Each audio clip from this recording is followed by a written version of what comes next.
거두절미 각설하고 고고고! 갈 때까지 가보자. 정관용의 시사본부. 주요 정치 이슈들 거두절미하고 알맹이부터 토론해보는 거두절미 각설하고입니다. 국민의힘 선대위 대변인 지내신 송영훈 변호사, 더불어민주당 법률위원회 부위원장 장윤미 변호사 두 분 나오셨습니다. 어서 오십시오. 네, 안녕하세요. 네, 안녕하세요. 전반부 공통질문, 금주의 뜬 인물, 진인물. 먼저 뜬 인물, 송영훈 변호사. 사실 이번 주 같은 때는 빅토르 아브레우 박사 얘기를 해야 되는데요. 앞에서 이미 많이 하신 것 같아서 아브레우 박사 얘기는 각설하고, 이번 주 가장 뜬 인물은 배현진 국민의힘 의원인 것 같습니다. 왜요? 그 김정숙 여사의 인도 타지말 방문건 관련해가지고 이제 국민의힘의 어떤 그 공격을 주도를 했는데, 현재 지금 국회가 아직 원구성이 안 되고 있지 않습니까? 그래서 이제 본격적으로 국회가 정치에 들어가지 않은 상황에서 정치권에서는 이 이슈가 이제 현안을 주도하고 있죠. 그러면서 이 비판과 어떤 그 자료 확보를 주도하면서 여당에서는 다시 한번 이제 존재감 있는 재선 의원으로 그렇게 거듭나고 있어서 금주의 뜬 인물로 선정을 해봤습니다. 예. 김정숙 여사 인도 방문권은 문재인 대통령도 직접 나서서 뭐 두 번이나 글을 쓰고 또 민주당 의원들도 뭐 집단 기자회견도 하고 해서 아주 뜨거운 정치 쟁점이 돼버렸어요. 네. 이따가 좀 자세히나 이야기 나눠보도록 하고요. 장윤미 변호사는 금주의 뜬 인물. 저는 최민희 의원을 좀 뽑아봤는데요. 예. 일단 재선 의원인데 민주당이 제출한 그 상임위원장직 11개 그 명단을 보면 과방위원장으로 추천을 맞습니다. 했더라고요. 그러니까 민주당이 일단 방송과 관련한 상임위에서 어떤 태도 뭐 그리고 방향성을 갖고 할지를 좀 보여주는 상징적 인사라는 점. 그래서 사실 이 정부에서 방통위원, 이 민주당 몫의 방통위원으로 추천이 됐는데 계속 이제 임명하지 않으셨거든요, 대통령께서. 그러다 결국에는 이제 과방위원으로 이제 위원장으로 그것도 이렇게 선정이 돼서 이 주에 어쨌든 정치적으로는 뜬 인물이라고 예. 볼 수 있을 것 같아서 꼽아봤습니다. 원래 상임위원장은 3선 이상급들이 그렇습니다. 돌아가며 예. 하는데 3선 이상이 없으면 이제 재선으로 갈 수도 네. 있는데 지금 3선 이상이 많음에도 민주당 불구하고 많죠. 최민희 의원이 재선에서 그것도 아주 핵심 상임위 하나인 과방위 위원장으로 꼽혔다. 뜨긴 떴네요. 예, 뜨긴 떴습니다. 진인물로 갑시다. 송영훈 변호사. 이번 주는 두말할 나위가 없이 이재명 민주당 대표인 것 같습니다. 어제 선고된 이화영 전 경기도 평화부지사 그 대북 송금 사건 1심 판결에서 법원이 그 김성태 쌍방울그룹 회장 예. 이 북한에 보낸 그 300만 달러는 이재명 당시 경기도지사의 방북 대가라고 인정을 했죠. 그 이화영 피고인이 뭐라고 주장을 그동안 해왔냐면은 그것은 김성태 회장 스스로가 방북하기 위한 대가다라고 얘기를 했는데 법원이 뭐라고 판시했는가?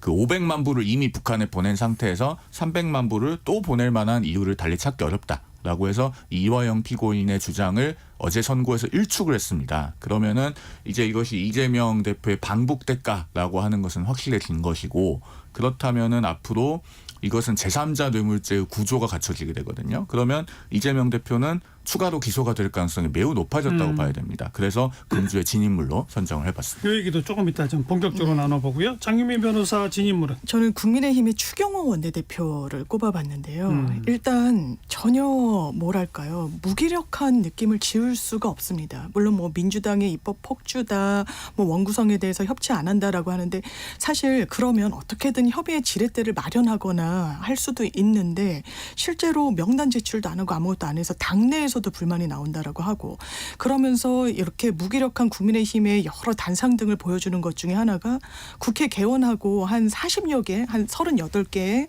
토론회, 뭐 심포지엄 같은 게 열렸다는 거예요. 거의 다 민주당 의원들이 이제 주체였습니다. 뭐 청년 문제, 범죄 해결, 아니면 뭐 민생과 관련한 여러 토론회들, 입법을 위한 뭐 기초 작업이니까요.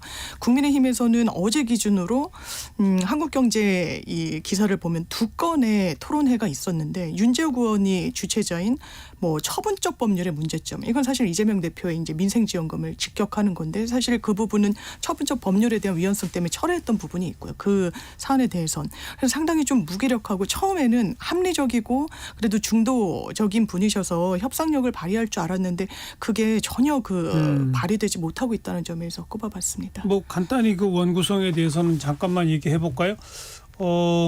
상임위원회가 모두 18개 그죠? 네. 근데 이제 민주당은 이제 11개 우리가 갖겠다라고 하면서 법사위 운영위 과방위를 포함해서 위원장 이른바 후보군을 발표한 거잖아요. 네. 그렇죠? 근데 장미 변호사는 지금 국민의힘은 그러면 자기네가 갖겠다고 하는 상임위와 위원장 명단이라도 내야 되는데 안 내고 있다. 이거 그럼 아닙니까? 기본 중에 기본이라고 할 수 그죠? 있겠죠. 예. 안 내는 이유는 뭐죠? 아니 그런데 민주당이 지금 사실 21대 국회와 22대 국회의 의석 분포 지형이 크게 바뀐 게 아닌데도 불구하고 법사위원장 운영위원장을 가져가면서 독식을 하겠다는 거 아닙니까? 그러면은 여기에 대해서 지금 국회의장마저 거들면서 요지부동인 상태에서 명단을 내는 것이 의미가 없죠. 그리고 아무 의미가 없다. 예, 21대 국회 후반기에 국민의힘이 110석대 초반에서 후반기 원구성을 했습니다. 현재 21대 국회 마지막 기준으로 상임위원장 배분이 11대 7이에요. 이번에 하겠다는 게 11대 7 아닙니까? 예. 그리고서 국민의힘이 21대 후반기에 법사위원장, 운영위원장, 국회에 오랫동안 전통대로 가지고 있었습니다. 자, 그 상태에서 법사위원장, 운영위원장 때문에 민주당이 못한 소위 개혁입법이라는 게 뭐가 있죠?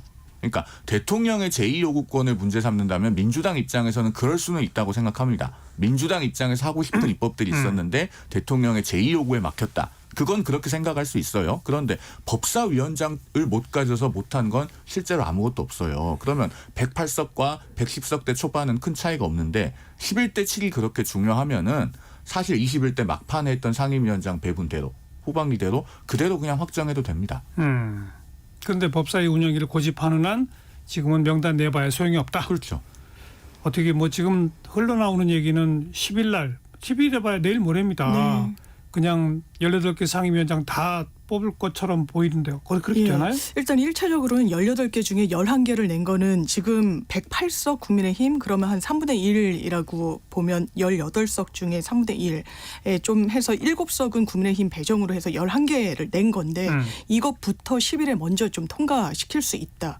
왜냐하면 협의되면 제일 좋겠죠. 그리고 합치로 이제 원구성에 대해서도 원만하게 되면 되는데 그 부분이 사실 어떤 국회든 그 전에 국회에서도 원만하게 되기가 좀 어려웠던 측면이 있습니다. 그러면 어떻게 할 수밖에 없느냐. 원론으로 돌아가서 절차대로 할 수밖에 없는 거예요. 그게 국회법에 정해진 절차인 거 아니겠습니까? 표결에 붙여서 그렇다면 이 배분을 한다는.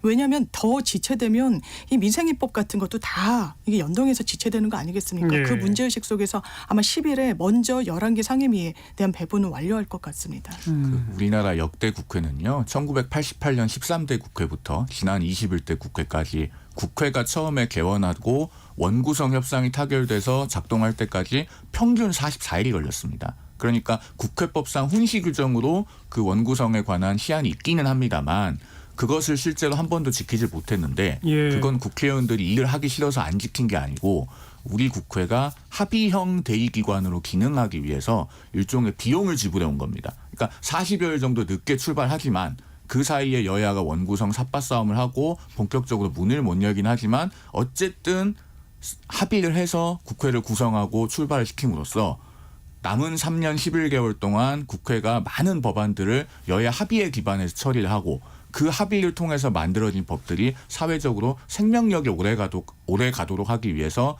그 기간을 비용으로 지불해 온 거예요. 민주당은 유독 그걸 패싱하고 안 하겠다고 합니다. 그런데 목적은 결국 두 가지밖에 없다고 보여지죠. 법사위원장을 가져가면 뭐 장관 탄핵이든 검사 탄핵이든 뭘 할 때 그 소추위원이 법사위원장이 됩니다. 그다음에 운영위원장을 가져가면 이제 대통령 비서실에 대해서 많은 것들을 요구하고 공격을 하겠다는 것 아니겠습니까? 그런 목적이지 이것은 사실 민생을 위한 것이 아니기 때문에 예. 지난 국회 21대 국회 초반부에 민주당이 18개 상임위원장을 다 그냥 독식했었잖아요. 가져갔었죠. 그 기간이 얼마나 갔죠? 그게 그리고 상임위원장의 임기가 일단 2년이었어서 재협상을 할 때까지 1년 정도 됐죠. 1년 정도죠. 예. 그 재협상은 어떻게 하다가 시작됐죠? 그걸 좀 우리가 반면교사를 이제 봐야 될 것 같아요. 그 이번에 재협상의 결과가 중요한데 그때 이제 그 민주당이 법사위원장을 국민의힘에 원래 헌정 관행대로 되돌리기로 하면서 반대급부로 뭘 가져갔냐면 국회법상 그 법사위원회에서 체계자구 심사 들고 있을 수 있는 기간 국회 선진화법이라고 흔히들 부르는 예. 그 조항 그 120일 시한을 반으로 깎았습니다. 60일로. 그래서 지금은 법사위원장을 제2당이 맡는다고 해도 60일 이상 들고 있으면 그 다음에 민주당이 지금 5분의 3이 넘기 때문에 180석으로 다시 또 패스트트랙을 할 수 있어요. 맞아요. 바로 소관 상임위에서 가결하면 국회 본회의의 직회부가 됩니다. 그러니까 법사위원장을 가져가야지만 개혁 입법을 할 수 있다. 이거는 사실과 달라요. 그러니까 아무튼 이제 그건 이제 그동안의 과정이고 지금 양상에서는 아무튼 그렇게 바뀐 규정에도 불구하고 법사위 민주당이 꼭 갖겠다는 거니까 지금 힘 대 힘으로 계속 부딪히면 결국 민주당이 다수니까 일단 관철될 거 아닙니까? 없죠. 예. 뭔가 또 하나의 협상 카드가 나와야 뭐가 될 것 같은데 그러니까요. 아직 거기에 대한 거론은 없네요. 그러니까 협상을 하면 일안이 있고 그럼 일안은 우리도 강대강으로 일단은 어떤 명단도 내지 않는다가 뭐 일안일 수는 있다고 봅니다. 근데 이안이 보이지도 않아요. 왜냐하면 지금 원칙대로 하겠다고 할 때 민주당이 뭘 믿겠습니까? 절차와 또 민심입니다. 여론이에요. 만약에 오늘 조선일보 사설에서도 민주당이 이렇게 강공책으로 나가는 거는 어쨌든 민심이 뒷배가 되어준다는 판단이 있지 않겠느냐. 그러니까 원내 대표도 좀 움직여야 된다라고 이야기를 하는데 거기에 대해서 아무것도 안 하는 건 오히려 여당으로서 왜냐하면 많은 언론에서 지금 22대 국회에서 여당이 사라졌다. 이렇게 평가를 하고 있습니다. 이건 국민의힘에 결코 좋은 신호라고 볼 수는 없겠죠. 아니 그런데 이렇게 명단 다 뽑아놓고 답정너식으로 협상을 하는 걸 협상이라고 할 수 있겠습니까? 예, 예. 그러니까 박찬대 원내대표도 그렇고 지금 민주당이 요지부동이기 때문에 국민의힘이 이안을 내놔도 의미가 없는 겁니다. 그리고 제가 지난주 우리 방송 마지막에 어떤 말씀을 드렸냐면 민주당이 유난히 그 법정 시한을 강조하는데 그 법정 시한의 마지막 날 공교롭게도 이화영 전 부지사 판결이 있다라는 말씀을 드렸어요. 방금 우리 장 변호사님께서 여론을 말씀하셨는데 아직까지 이 판결의 세부적인 내용들이 언론을 통해서 많이 분석이 되지 않았습니다. 이제 다음 주에 판결만 풀리면은 기사들 계속 나오겠죠. 그러면은 예. 민주당이 원구성을 일방적으로 밀어붙이는 데에는 이제는 또 여론의 부담이 따릅니다. 이재명 대표의 방탄을 위해서 이렇게 법사위원장도 극구 가져가려고 하고 법원에 압박을 하려는 건 아니냐라는 의구심이 제기될 거기 때문에요. 그래서 민주당이 급한 것이고 명단도 이렇게 뽑아놓고 월요일에 바로 표결하겠다고 한다. 저는 그렇게 봅니다. 원래 협상이란 건 본인 카드를 내놓고 그런데 일을 가져가고 싶으면 뭐 일을 내놓더라도 전략적으로 임하는 건데 그런 전략이 부재한 아니 게 지금 민주당이 그러면 국민의힘의 헌정 관행을 깨면서 도대체 무슨 협상안을 내놨습니까? 법사위원장 운영위원장을 여당이 가져가고 법사위원장을 2당이 가져가는 게 우리나라의 확립된 헌정 관행입니다. 민주당은 요지부동이면서 무슨 국민의힘이 이안을 안 내놓는다. 이게 그 정확한 논평이라고 할 수 있겠습니까? 헌정 간행 말씀하셨는데 국회가 첫 개원을 하는데 여당이 참석하지 않은 헌정 간행에는 유례상 역사상 없었습니다. 그 말씀 드립니다. 아무튼 뭐 그동안 한 40 며칠 걸렸다고 그랬잖아요. 근데 지금 아직 한 일주일밖에 안 되지 않았습니까? 네. 제가 보기엔 협상 초기 단계라서 그런 것 같고 네. 조금 지나면 아니면 어쩌면 또 물밑에서는 뭔가 뭐 이안 사안이 거론되고 있을지도 몰라요.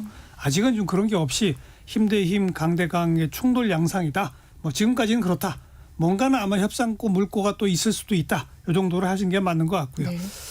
이화영 부지사 유죄 선고 두 분 다 변호사시니까 네. 뭐 이거는 우리 장유미 변호사가 먼저 한번 얘기해 보세요. 일단 아까 송영 변호사는 그 선고의 예. 의미를 얘기했으니까. 일단 이재명 대표한테 뭐 유리한 판결이라고 보는 건 어려울 거고요. 아니, 객관적으로. 매우 불리한 판결이죠. 그래서 일단 두 축이 있는 것 같습니다. 뭐 이화영 전 부지사의 개인적인 뭐 쌍방울 법인 카드를 썼다는 건 그건 저는 개인적으로 다툼의 여지가 상당히 적다고 생각하고요. 그 내역이 남아 있기 때문에 이제 이재명 대표와 관련해서는 방북대 그 비용을 대납했는지가 한 축이고 그럼 이재명 대표에게 보고가 있었는지가 좀 한 축일 텐데요.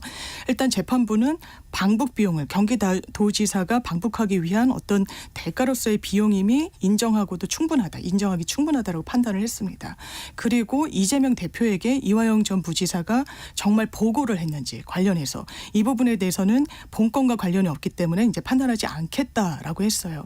그럼 여러 가능성이 있는 겁니다. 이재명 대표가 어쨌든 직접적으로 지시를 하고 관여했을 가능성도 물론 있다고 봐야 되겠죠. 검찰은 이 판결을 디딤돌로 해서 아마 기소 수순으로 갈 걸로 보이긴 합니다. 다만 이화영 전 부지사는 본인이 이제 평화부지사라는 어떤 타이틀 그리고 쌍방울과 원래 연결고리가 있었던 건 이제 이화영 전 부지사였기 때문에 경기도에서 내가 대북 협력 사업과 관련한 성과를 내겠다라고 해서 대단히 좀 적극적으로 나아가서 또 위법 사항이 있는 그런 행보를 보였을 가능성도 열려 있는 거예요. 그런데 그 판단에 대해서는 좀 유보가 됐기 때문에 이제 많은 언론에서도 이재명 대표와 검찰의 이 부분과 관련한 수싸움이 상당히 벌어질 것이다 이렇게 이야기를 하는데 아마 이제 쌍방이 다 항소 뜻을 밝혔으니까 항소심에서 또다시 쟁점이 될 것 같습니다. 게다가 이제 국민의힘은 이런 유죄 판결이 나오니까 거봐라. 민주당은 이른바 정치검찰 사건 조작 뭐 또 이랬다고 해서 그 무슨 뭐 술판 버리고 등등에 대해서 특검하자고 그러는데 이게 다 이 유죄 판결 예상하고 그냥 방탄용으로 한 거 아니냐 이런 공세인 거죠.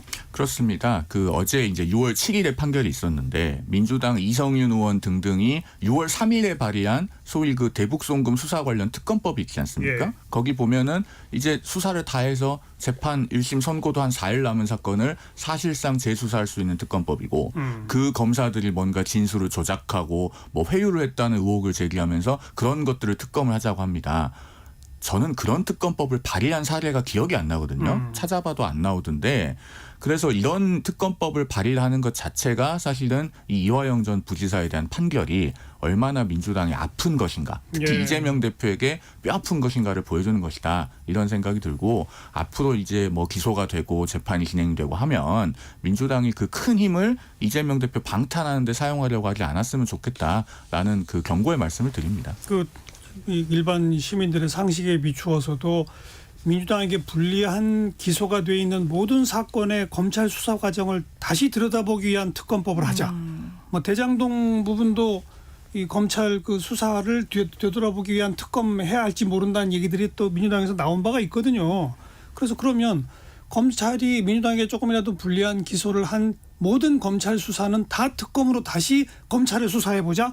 이건 좀 심한 거 아니냐라는 지적은 어떻게 보세요? 그런 인상을 국민들께 드린다면 당연히 자제해야 되는 게 전 맞다라고 생각하고요. 모든 수사에 대해서 다 특검으로 사후적으로 재점검을 하자는 건 국민들이 용납하지 않으실 겁니다. 예. 다만 아마 이제 이화영 전 부지사 건과 관련해서 뭐 표지가리를 했니 어쩌니 이제 절차적인 부분에 대해서 이제 문제의식이 있는 것 같아요. 왜냐하면 이를테면 9년 6개월을 이화영 전 부지사가 받았습니다. 근데 사실상 공범관계에 있는 쌍방울의 부회장은 집행유예를 받았어요. 그렇다면 검찰이 이 재판에서 어떤 태도로 임했는가와 관련해서 마치 사실상의 공범관계에 있음에도 불구하고 쌍방울 관계자는 마치 피해자이냐 그리고 검찰에 협력했다는 부분을 상당히 좀 주요하게 이 공판 과정에서 좀 유리하게 이제 유지를 했던 부분도 있었던 걸로 보이고요. 그리고 이건 정치적인 성격도 분명히 있어 보입니다. 그래서 좀 이 부분을 검찰이 내부에 뭐 감찰도 하지 않고 문제 없다라고 잘랐을 때 이걸 그냥 두는 게 또 민주당으로서는 또 선택할 수 있는 선택지는 또 아니기 때문에 이런 특검을 발의한 것 같습니다. 아니, 그런데 그 형량 부분은요, 제가 좀 말씀을 드려야 될 것이 일단은 그 우리 장 부위원장님께서도 변호사시기 때문에 수뢰와 증뢰, 그러니까 뇌물을 받은 쪽과 준 쪽은 법정형부터 굉장히 크게 차이 난다는 걸 그런데 아실 너무 차이가 거예요. 나죠. 예, 아니 그런데 9년이랑 집유도. 그 특가법상 뇌물수수는요 받은 금액이 1억 이상이면 법정형이 무기징역 또는 10년 이상이에요. 그리고 그 뇌물을 준 쪽은 그것보다 훨씬 더 법정형이 적습니다. 게다가 이화영 부지사는 수사부터 재판까지 일관되게 범행을 부인하면서 납득할 수 없는 변명으로 일관했다. 재판부가 이렇게 질타를 했거든요. 제가 어제 그 수원지법 선고 현장에 갔습니다. 예, 80분 동안 선고를 다 들었거든요. 예. 방영철 부회장은 그 사실 이 사건에 뭔가 주범이라고 할 수 있는 쌍방울 측 인사가 있으면 김성태 회장 아니겠습니까? 그렇죠. 그러니까 방영철 부회장하고 양형을 비교하는 것도 적절하지 않고 또 어쨌든 본인이 다 자신의 범행을 인정하면서 반성하고 있는데 그런 부분까지 참작한 결과다 이렇게 봐야 될 것입니다. 아무튼 이재명 대표에 대한 검찰의 추가 기소는 거의 기정사실로 받아들입니까? 그렇게 받아들이고 움직여야 되지 않을까 그죠? 싶습니다. 현실로 그죠? 받아들이고요. 아직 요건에 대해서는 기소는 이루어지지 않아서 맞습니다. 재판 뭐 시작되지 않았었는데 지금 받고 있는 재판이 한 3가지 됩니다만 네. 하나가 더 추가될 것을 전제로 지금 봐야 된다. 그렇습니다. 자, 그래도 또 아무튼 항소심에서 또 더 계속 다퉈봐야 된다는 게 또 얼마나 걸릴지 모르는 많이 상태죠. 걸릴 것 같습니다. 네, 정관용의 시사본부 듣고 계시고요. 1시 34분입니다. 잠깐 교통정보 전해드릴게요. 김민혜 씨. 네, 이 시각 교통정보입니다. 고속도로는 토요일이지만 서울 방향으로 올라오는 차들 계속 늘고 있습니다. 우선 서울 양양고속도로 서울 쪽으로 양양분기점 부근으로 주춤하고요. 인제에서 내린천 휴게소까지도 정체입니다. 서종에서 화도까지는 7km 정체, 덕소 3패에서 강일 사이로도 차가 많습니다.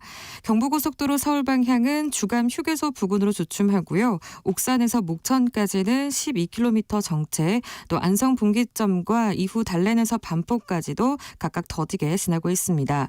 대전 남부고속도로 산내 방향은 서대전 진출로 광장부 부근 2차로에서 승용차 단독 사고나 처리하고 있고요.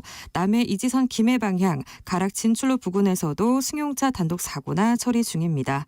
지금까지 KBS 교통정보센터였습니다.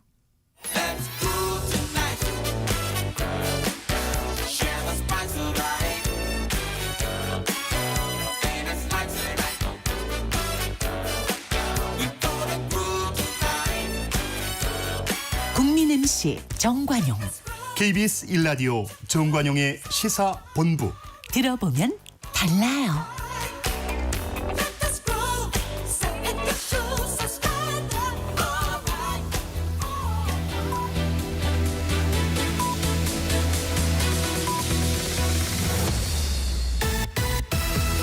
고두절미 각설하고 고고고. 갈 때까지 가보자. 정관용의 시사본부. 매주 토요일 2부 거두절미 각설하고 국민의힘 송영훈 변호사, 민주당 장윤미 변호사 두 분과 함께하고 있습니다. 후반부 공통질문 금주의 핫한 한마디 송 변호사. 네, 조국 혁신당 대표죠. 이번 주에 어떤 말을 했냐면은 어떻게 화장실 바로 앞에 대표실 두냐 이 말을 해가지고 화제가 됐습니다. 그러니까 국회 본청 2층에 지금 각 당별로 사용하는 공간을 배정했는데 그 조국 혁신당이 그 배정받은 공간 중에 당 대표실이 이제 화장실 앞에 있다는 거 아니겠습니까? 그래서 뭐 최고위원 회의를 그 대표실 안에서 하지 않고 이제 로텐더홀에서 하고 그렇게 해가지고 화제가 됐었는데 이 보도를 하면서 어떤 사진이 한 장 찍혔냐면 그 조국 대표가 그 국회 2층 본청 화장실 앞 복도에서 이 대표실 공간에 관해서 얘기를 하는데 그 뒤편에서 여성 청소 노동자 한 분이 이 조국 대표를 물끄러미 바라보고 있는 그 사진이 찍혔어요. 그래서 굉장히 화제가 됐는데 저는 조국 대표의 이런 인식이 정치인으로서는 상당히 성숙하지 못하다. 이런 말씀 좀 드리고 싶어요. 왜냐하면은 국회 사무처는 이거 규정대로 배정했다는 겁니다. 그리고 그 본청 2층에 가보신 분들 알겠지만 이렇게 쭉 회랑식으로 공간이 있기 때문에 누군가는 그 화장실 근처에 있는 방들도 써야 돼요. 그리고 그런데 지금 이것에 대해서 조국 대표는 공간을 문제 삼고 뭐 사용을 보이콧을 하고 로텐더홀에서 회의를 하고 뭐 이러는데 사실 그럴 때 오히려 더 우리 당이 청소 노동자들과도 더 자주 소통하고 자주 말씀을 들을 수 있는 소중한 기회라고 생각한다. 이러면서 좀 대인배처럼 반응을 했으면 조국 대표에 대한 세간의 평가가 많이 달라졌을 겁니다. 그런 점에서 굉장히 아쉽게 생각해서 이번 주에 핫한 한마디로 꼽아봤습니다. 네, 이거는 그 정말 규정대로 했는지 조국 혁신당 쪽이 볼 때 조금 불합리한지는 아무리 그 기사를 읽어서는 모르겠더라고요. 네. 이건 정말 모르겠더라고요. 자, 그 금주의 핫한 한마디 장윤미 변호사. 저는 앞에서도 이제 많이 다뤘다고 말씀을 주셨는데 가장 좀 충격적이기도 하고 좀 뜬금없기도 해서 윤석열 대통령이 우리 동해 최대 140억 배럴 석유, 예. 가스 매장돼 있다. 이게 좀 충격파를 던진 건 사실인 것 같아서 또 정치 영역에도 여러 이제 파장을 미친 것 같아서 좀 꼽아봤습니다. 뭐 이거는 아까도 네. 얘기했습니다만 네. 보수 언론에서도 꼭 이걸 대통령이 그렇게 구체적으로까지 얘기했어야 하느냐? 뭐 이런 지적은 있더라고요. 그만큼 이제 전면에 나서서 이게 실패할 확률도 있는 사업인 그러니까요. 것은 분명하기 때문에 내가 책임질 테니까 어쨌든 뭐 차질 없이 추진해라라는 한 가지가 있겠고 그다음 또 한 가지는 어쨌든 그 시추하는데 돈이 든다는 거 아닙니까? 뭐 한 공을 파는데 1,000억 원 정도 든다고 그러니까요. 하니까 그러면은 뭐 줄잡아 한 5천억 원 정도는 들어갈 수 있는데 뭐 1조 들어간다는 얘기도 있고 뭐 지금. 추산액은 좀 다를 수 있겠습니다만 예. 어쨌든 대통령이 책임지고 그렇게 하는 사업이라는 것을 보여줌으로써 뭔가 국민적인 공감대, 여론 이런 것들도 좀 환기를 해서 예산 확보에도 뒷받침되고자 하는 뭐 그런 의도가 있는 걸로 읽었습니다. 대통령이 직접 나선 것도 조금 문제다라는 뭐 보수 언론의 지적도 있지만 또 반대로 아니 이게 정말 되면 좋은 건데 민주당이 너무 좀 자꾸 찬물 끼얹는 거 아니냐 이런 지적은 어떻게 보세요? 그런데 좀 의구심이 드는 게 곳곳에 있는 건 사실인 것 같습니다. 왜냐하면 이 업체 물론 부티크 펌이라서 자택에 회사를 지으는 것까지는 뭐 이해한다고 쳐요. 그런데 매출이 한 우리 돈으로 4천만 원이 좀 안 됐었는데 한국 기업과 그러니까 한국과 협업을 하면서 그 70만 불인가요? 훨씬 매출액이 70억으로 뜁니다. 그러면 그 전에 사업 성과라는 게 과연 있는 것인가라는 물음표가 당연히 던져지는 부분이 있고요.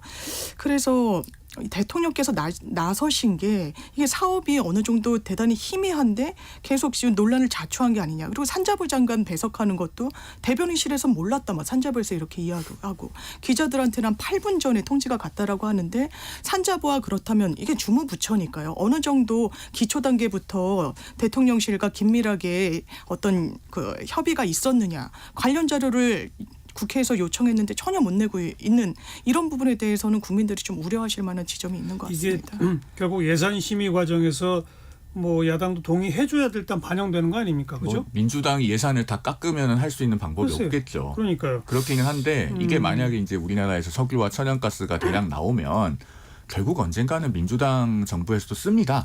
뭐 영원히 국민의힘이 정권 가지고 있는 거 아니지 않겠습니까? 당연한 얘기고요. 네.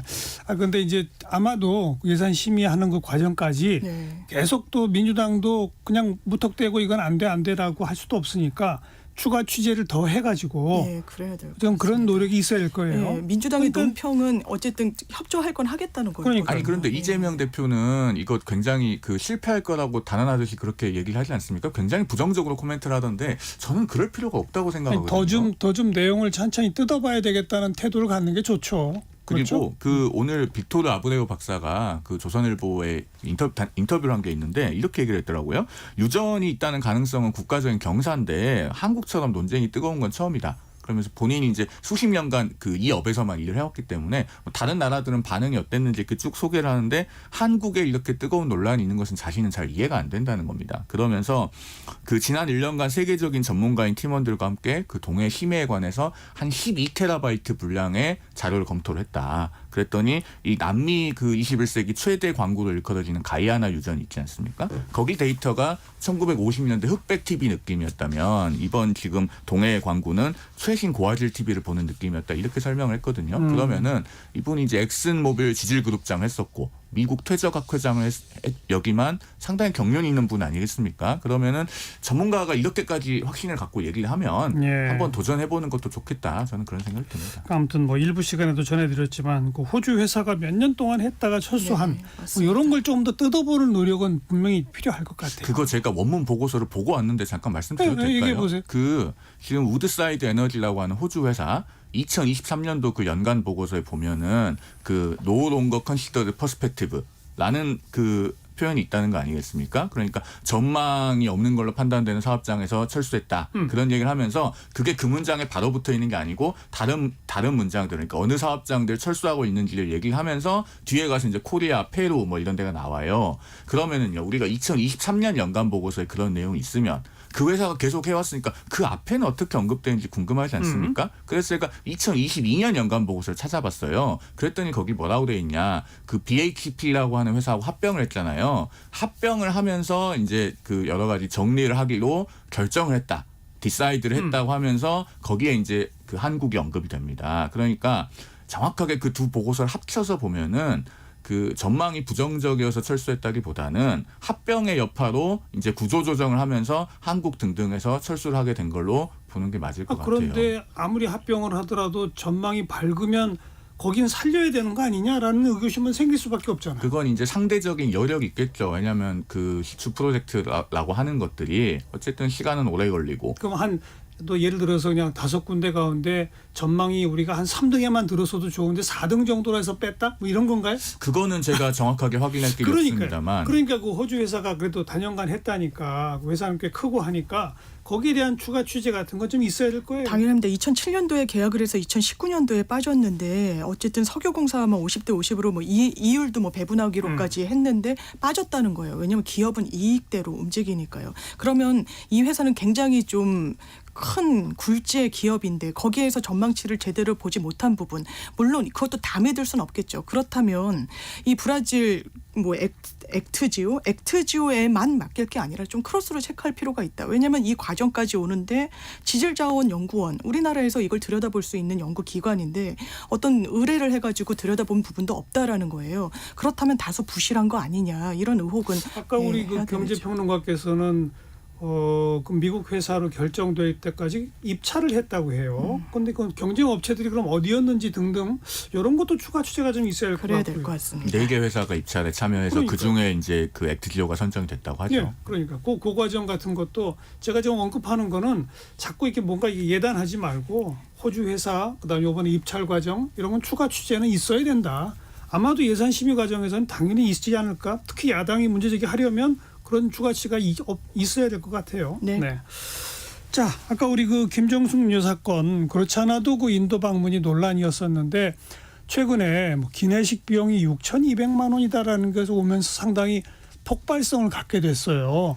그러다 보니까 문재인 대통령도 직접 나서게 네. 되는 국면이 돼서 두 번에 걸쳐서 그 두 번 가운데 한 번은 이제 의상 관련인데 뭐 의상 관련은 뭐 여기서 좀 언급할 거 아닌 것 같아서 그냥 그건 넘어가도록 하고 기내식 관련해서 워낙 폭발성이 있다 보니까 문제 제기하고 한 걸음 더 나가서 이제 도종환 전 장관이 문체부 자료를 가지고 그 기내식 비용은 이러이러한 구성으로 돼 있더라. 그래서 사실은 직접 식사 비용은 그리 많지 않다. 뭐 이런 해명까지 나왔지만 또 공격이 있고 두 분 어떻게 생각하세요? 제가 먼저 할까요? 그 기내식 얘기를 지금 민주당에서 해명을 하는데요. 본질을 많이 흐리고 있다고 생각합니다. 이 김정숙 여사 타지마할 방문권의 핵심은 뭐냐면요. 김정숙 여사가 그 당시에 인도에 대통령도 안 가는 행사를 꼭 갔어야 되느냐. 그다음에 가면서 영부인만 가는데 전용기를 띄워서 비용이 폭증한 것이 바람직하냐. 적절하냐. 그게 핵심이거든요.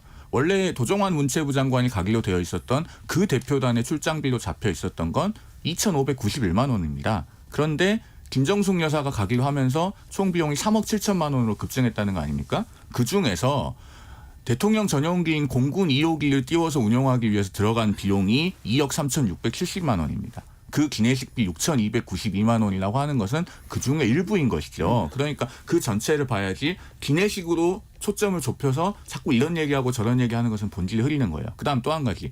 그 6,292만 원 중에서 김정숙 여사의 식비는 105만 원이라고 얘기를 하는데 저는 그게 납득할 수 없는 설명이라고 봐요. 왜냐하면은 그 나머지 항목들은 뭐 재료비, 보관비, 운송비 다 쭉 있습니다. 그런 것들은 원가가 아닙니까? 우리가 예를 들어서 어디 서울 강남에 가서 1인당 20만 원 정도 하는 고급 요리를 먹었다. 그 20만 원 중에 한 5만 원 내지는 10만 원이 임대료일 수 있을 겁니다. 그러면은 내가 낸 밥값은 10만 원인 건가요? 아니잖아요. 그러니까 이런 식으로 사태의 본질에 흘러서는 안 된다. 그런 말씀을 드리고 그 도종환 장관이 공개했다고 하는 초청장 이것도 전혀 새로운 사실이 아닌데 그건 조금 이따 말씀드리겠습니다. 자, 장 변호사. 일단 전제는 지금 말씀하시는 걸 들어봐도 왜 외유성 안 가도 되는 데를 갔냐라는 취지잖아요. 국민의힘 인사분이 어제 그런 말씀 하시더라고요. 이게 기본적으로 외교 문제인데 인도는 뭐 쿼드한 국가로서 미국도 상당히 중요하게 생각을 하고 있고 그런데 모디 총리 입장에서 보면 내가 그러면 한국에서 초청장을 보내라 하면 보내고 뭐 보내지 말라고 하면 보내지 않는 거냐. 그러니까 한 인도 관계를 위해서 김정숙 여사가 와주길 바랬기 때문에 공식 초청장이 왔다는 건 팩트입니다. 그 부분과 관련해서 도종환 전 장관이 그걸 뭐 제시하면서 설명을 하기도 했고요. 그리고 기내식과 관련해서는요.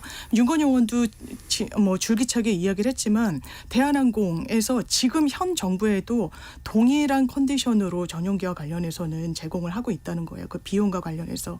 기본적으로 탑승 인원이 처음에는 뭐 36명이다 4명이다 이랬다가 정확하게는 50명이었어서 이제 그 한 명당 그리고 한 끼당 그 비용이라는 것도 처음에 공세를 펼 때는 좀 과다하게 산정이 됐던 부분이 있는데 기본적으로 이건 뭐 유지 비용 같은 거에 고정비가 많이 들어가기 때문에 이 뭐 김정숙 여사는 그 당시에 탑승했을 때 뭐 콜라도 마시지 않았다. 뭐 이런 이야기를 하는데 이제 과도한 식사가 제공된 건 최소한 아니라는 거. 이게 외교 문제임에도 불구하고 대단한 공세를 김건희 여사 사실 특검이나 여러 의혹을 막기 위한 부분이 있다고 저는 생각하는데요. 이게 국민의힘에 과연 도움이 되는 것인가? 아마 국감 그리고 앞으로 관련 상임위 열리면 김건희 여사가 개인을 태운 부분 6천만 원짜리 목걸이를 착장하고 제대로 설명하지 않은 채 공식 행사에 나선 부분 왜냐하면 그게 본인 게 아니라면 빌린 거라면 대여료 제대로 지급하지 않았으면 또 청탁금지법 이슈가 있거든요. 이런 부분을 왜 자초해서 리투아니아 명품 쇼핑 그것도 제대로 해명되지 않았습니다. 네. 이게 다 줄줄이 끌려 올라오는 거죠. 그 지금 이제 야당 쪽에서는 뭐 식비 6천몇만 원 가지고 처음 공세가 있을 때 그러면 윤석열 대통령과 김건희 여사의 최근 외유할 때의 대통령 전용기 식비 한번 까보자라는 얘기를 제일 먼저 던졌잖아요. 맞습니다. 근데 제가 그냥 상식적으로 따져볼 때 그 최근 윤석열 대통령과 김건희 여사의 해외 순방 당시 전용기의 식비 부분이 그 당시 6천만 원에 비교해서 터무니없이 적은 액수 이미 딱 확정된다면 벌써 공개됐을 것 같아요. 당연히 제가 보기에는 아니, 그런데 이거 아니 최근에 우리 대통령의 저 외국 그 순방의 전용기 식사료는 이거밖에 안 됐는데라고 하는 자료가 좀 금방 나왔을 것 같은데 안 나오는 거 보면 뭔가 그 구조적인 문제가 있는 게 아닌가? 만약에 그런 구조적인 문제가 있다고 한다면요. 이게 문재인 정부 집권 2년차 때 있었던 일입니다. 전용기 한 번 띄우면 얼마 드는지 정권에서 다 알 거 아닙니까? 그러면은 과거에 이희로 여사는 2002년 5월에 유엔 아동특별총회 대한민국 대표단의 수석 대표로 갔습니다. 가서 임시 의장까지 맡았고 기조연설을 했어요. 그때 민항기 타고 갔습니다. 그런 선례도 있기 때문에 전용기 띄우지 말고 민항기 타고 갔다 왔으면 아무 논란이 없었죠. 원래 도정환 장관을 그 수석 대표로 하는 대표단이 민항기 타고 가서 민항기 타고 오기로 되어 있었어요. 네, 그러니까 카운터파트를 정확히 잡아야 될 거고. 아니, 잠깐만요. 그러니까 제가 얘기하는 거는 왜 전용기를 탔느냐. 과거 이 여사 민항기 탄 사례도 있는데라는 문제 제기와 아니 과도한 비용에 식비 6,200만 원이 말이 되느냐라고 하는 문제 제기는 전 조금 다른 문제 제기라는 거죠. 그러면 최소한 지금 정권의 전용기 사용의 식비도 이건 과도하게 좀 비용이 많이 들더라. 이거는 서울공항에서 출발하다 보니 불가피한 측면이 있지만 이렇더라라고 한다면 그 얘기는 이건 구조적으로 좀 문제를 해결해 갑시다라는 식으로 좀 논란에서 빼버리고 꼭 전용기 띄워야 됐어야 하느냐 이걸로 좀 초점을 바꿨으면 좋겠는데 이 두 개가 막 엉켜 있으니까 그걸 초점으로 하는 게 맞다는 얘기를 제가 계속 드리고 있는 겁니다. 그다음에 도정환 장관이 공개한 그 초청장 그게 전혀 새로운 게 아닌 게요. 2020년에 이미 우리나라 법원 판결에서 확인이 됐었습니다. 2019년 6월 11일에 중앙일보 남정호 논설위원이 그 유명한 김정숙 여사 버킷리스트라는 칼럼을 씁니다. 그 칼럼에서 이 인도 방문권을 얘기를 해요. 뭐라고 얘기를 하냐. 청와대는 인도 총리 요청으로 가는 것처럼 발표했지만 인도 대사관은 한국 쪽이 김 여사를 대표단 대표로 보낸다고 알려와서 초청장을 보냈다고 밝혔다. 이렇게 써요. 그러니까 청와대가 정정보도 청구 소송을 냅니다. 뭐라고 정정보도를 해달라고 하냐. 바로 어제 그 초청장 공개한 것처럼 인도 모디 총리가 뭐 2018년 7월에 한인도 정상회담 당시에 요청해서 이게 이루어진 거다. 그런 정정보도문을 넣어달라고 해요. 청와대가 2020년에 패소를 합니다. 법원이 뭐라고 하냐. 인도 대사관의 김정숙 여사 인도 방문 경위에 관해서 질의했고 그 회신 내용이 청와대 발표 내용과 다르다는 객관적 사실을 보도한 걸로 보인다. 이렇게 판시해요. 청와대가 항소했다가 항소 취하고 판결이 확정됩니다. 법원 판단이 끝난 사안이고요. 제가 짧게만 덧붙이면 당시에 문재인 대통령 내외가 인도를 한번 갔다 왔어요. 인도 싱가포르 순방하고 7월 13일에 국내 들어옵니다. 5일 뒤에 외교부가 문체부에 그 정상회담 후속 조치에 대한 공문을 보내요. 양 정상은 금년 11월 6일 디왈리 문화축제에 김해 시장 외에 우리 정부 고위 인사가 참석키로 합의했다. 고위 인사라고 표현합니다. 그다음에 귀부에서 고위 인사 괄호 열고 장관급 참석이 이루어져야 할 것으로 보이는 바. 그러니까 이때 양국 정상이 합의를 한 거는 고위 인사는 장관급이라는 얘기예요. 자, 장유미 변호사 한마디 듣고 이제 마무리합시다. 네, 시간이 다 돼서 짧게 드리면요. 국민의힘에 하등 도움이 되지 않는 공세고요. 김건희 여사의 어떤 비위가 덮이지 않을 거고 김정숙 여사 특검법 발의하겠다고 하는데 왜 민주당에서 독소 조항을 넣냐는 조항이 그대로 들어 있습니다. 이거는 정말 정치 공세에 불과하다. 국민들 여론도 호응하지 않는 거 아니겠습니까? 저희가 그걸 덮으려고 하는 게 아니고 회고록에서 문재인 전 대통령이 스스로 말씀하셔서 이 문제가 불거진 겁니다. 알겠습니다. 참 아무튼 이 한참 지난 전직 대통령 그 당시 영부인의 인도 방문이 여기까지 지금 정치 쟁점이 돼서 논란이 되고 있는 게 좀 서글프긴 합니다. 자, 1시 54분 향해 가네요. 오늘 마무리 짓겠습니다. 국민의힘 선대위 대변인 지내신 송영원 변호사, 민주당의 법률위원회 부위원장 장윤미 변호사 두 분 수고하셨습니다. 감사합니다. 고맙습니다. 조용필이 부르는 바람의 노래 듣고요. 내일 뵙죠. 안녕히 계세요.